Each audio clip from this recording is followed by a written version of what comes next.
Cosmetic family. Hey, thanks for joining the Cosmetic Podcast. Cosmetic means being a person or thing that gives rise to a phenomenon that is dynamic or energizing. We're tackling topics and telling the truth. I'm Roger Ross. And I'm Keith Benson. So today we have the amazing privilege of talking to the one and only. Gloria Campos. She is moderating the Dallas YMCA's Hispanic Latinx ERG's event, Bouncing Back Stronger. I'm so excited. Welcome to the Cosmetic Podcast. Well, thank you, Rodriga and Keith. It's good to be here with you all. I'm so excited. And back in Big D. Yes, back in Dallas. So I'm going to tell you, not full transparency here. Yes, ma'am. When you retire from the news, yes, I probably stopped watching. Oh, and it just wasn't the same. It was a loss. I'm not over it yet. And then John McCain. I know. I'm over it. Dale too now. And Dale just went out. I'm just gonna go on the internet and get my news now. I don't So I'm a newbie to Dallas. Where are you from? I'm from Virginia. Oh wow. And I've been here for 12 years. And so you're not new anymore. No, in Dallas definition, that's new. Okay. But it might be. Yeah. I mean, but you are legendary in these parts. Yes. Tell us what you're doing right now. Well, it's good to have this opportunity to tell people because, you know, I was reading a story the other day and someone said, well, people think you no longer exist when you're not on the news anymore. And I'm here to confirm that I do, in fact, still exist.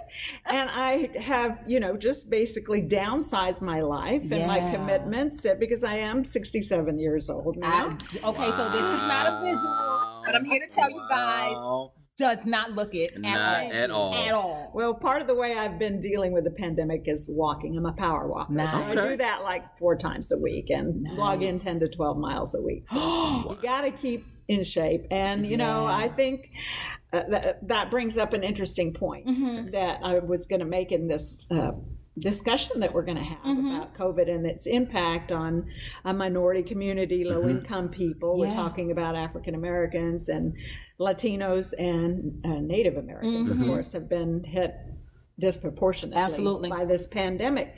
And I feel that I have a nurse friend that early on, she too is retired, by the way, she told me that I was at risk because I'm a Latina. And I thought, I don't live in a multi-generational home. I don't work in a poultry factory or any kind of close contact like that. I have access to good health care.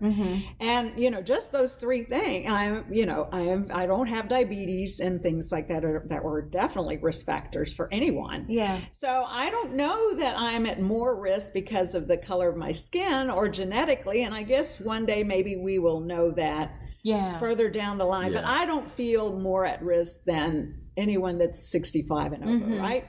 So but I am very concerned about this terrible impact it has had on our communities. Right. And as you probably know, Native Americans really grabbed the bull by the horns and they really got their people vaccinated. Of course, they're a very small group. Yeah.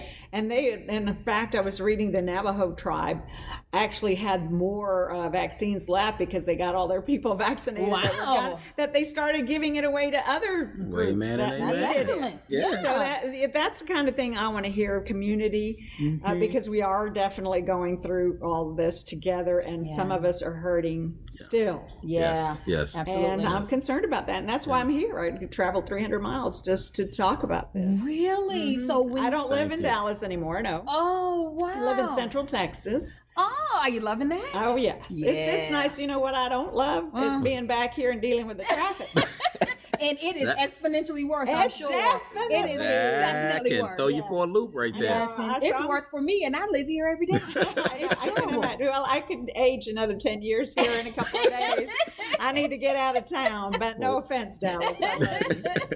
Much love, much love. Like, what is the thing most that you've seen in people with this pandemic that they're just really hurt by? I mean, well, early on, there was a lot of doubt. And, now that I'm not on the news, I don't really have the platform that I had before. And number one, I think the media was slow and is still slow in doing its part. I live in the Austin TV market, and they are just now running PSAs in Spanish, trying to encourage people to get the vaccination, right? And I understand why some people are hesitant, but there's different reasons people are hesitant. I think we need to it's not just blanket hesitancy. Some people are afraid to take time off from work, or can't take time off of work, or they're afraid of losing their jobs, or their immigration status. There's many reasons, especially in the minority communities. So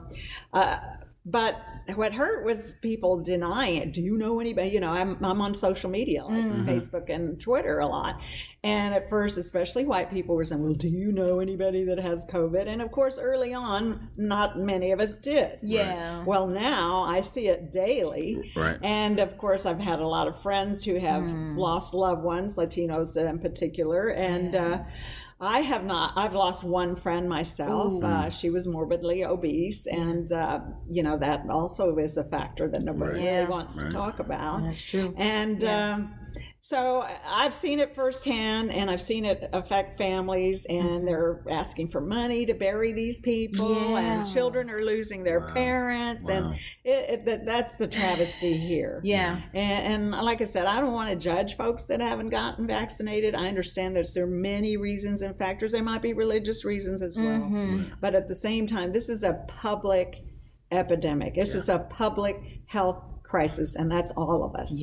So I think we all need to do our part. And if you're not going to get vaccinated, then you need to wear a mask. You need to socially distance. You got to up your game. Up your game. Well, the good thing about this today is the optimism that people are seeming to find even in this, right? So bouncing back stronger. And we've had different podcasts and talked to folks about some of the silver linings from a pandemic. And so through all of this, and hopefully with us as a society moving through to the other side, what are you hopeful about? What are some things that this pandemic has taught us that we should keep a hold of and be better on the other side? Number one on the negative side is that it revealed the terrible deficiency, the health inequities in our healthcare system. It was out there like a big old open sore that you cannot ignore. But on the positive side, early on, we spent more time at home. We made our own meals. We try to do things as a family. And, I think maybe we're running out a little steam now because it has lasted so long.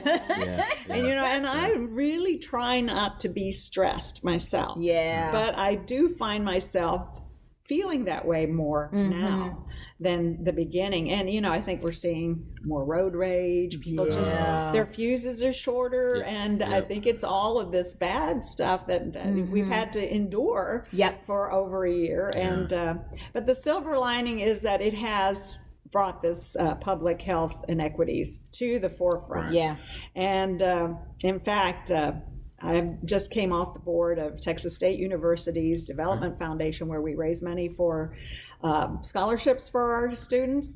And through this, I found out that our university, in conjunction with Johns Hopkins, is studying Latinx, African American communities, and Native American communities in 5 different states, not Texas. I don't know why not Texas, but it's really revealing this in a big way. And that's why one of the things I took away from listening, I'm going to share the information so anybody can go on and access this information. Good. Excellent. You might want to interview somebody down the line in your podcast. Sure. All right. But they're studying why people didn't get the vaccine. They're saying trust is a major issue.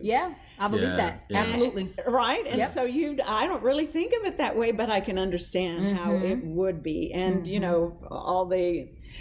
one of the things that they discounted, one of the participants, an African-American nurse, said, I wish people would stop pointing to the Tuskegee experiment because that really is not a factor in here, Right. or if it is, it's a tiny factor. You know, there's a myriad of things that we just discussed. Right. Yeah. So this has been an interest of mine for a while. So when I got invited to participate in this panel discussion, I couldn't say no. I'm so excited. Because we have to be proactive now. Yes, absolutely. We, I think, as just regular Joes walking on the street, had no idea that a pandemic like this was in our future. At all. But some people did know. And we needed to listen to them, the scientists and the doctors and all of that. They didn't get, because it costs money to treat. Yeah. And I, you know, when this is all said and done, I'm really curious, how many dollars did it cost us to hospitalize these people in intensive care?